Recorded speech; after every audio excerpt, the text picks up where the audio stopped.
ٹھیک ہے، سمجھ گئی، میں معذرت چاہتی ہوں. ٹھیک ہے. اچھا چلو، سب کو شب بخیر. شب بخیر. شب خیر امی.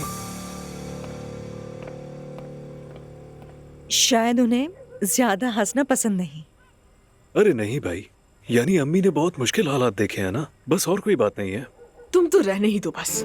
سحر اللہ کے واسطے منہ بند رکھو اپنا. حقیقت یہی کہ وہ مجھے پسند نہیں کرتی. ارے سحر چھوڑو نا، چھوٹی چھوٹی باتیں ہوتی ہیں. تم یہ چاول وغیرہ اچھی طرح صاف کر لینا، کوئی پتھر وغیرہ نہ رہ جائے، ہمیں پتھروں والا کھانا نہیں کھانا. ٹھیک ہے. بوم. عبداللہ صاحب، ہاں کہو مریم.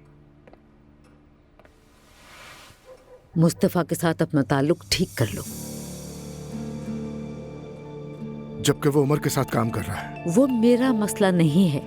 ایک بات یاد رکھو کہ میرے گھر میں میرے بیٹے اور بہو کو نظر انداز نہیں کر سکتے.